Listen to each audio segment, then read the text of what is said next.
bannayuganda bannange balamusizaako nnyo gye muli.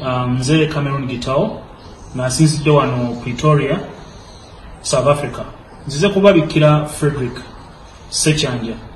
Frederick Sekyanja abadde muganda wange nga mukwano gwange, ate era abadde muganda wa buli muntu era nga mukwano gwa buli muntu.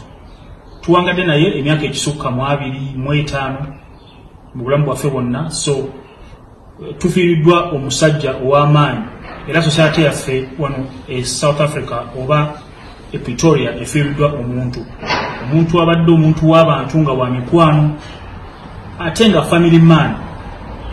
Frederick Sekyanja alese abaana n'omukyala, abadde muntu wa buvunaanyizibwa, abadde musajja mugagga, musajja munoonyi wa ssente, amanyi okuzigaba, amanyi okuzirya, amanyi n'ozikosa ekyamagezi, ate amanyi n'okuwangaaza ssente.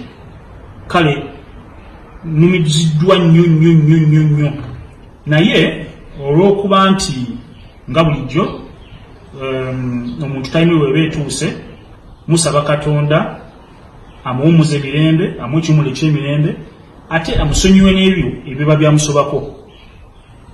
Naye nga kyenyinza okubagamba nti tuli banakuwavu nnyo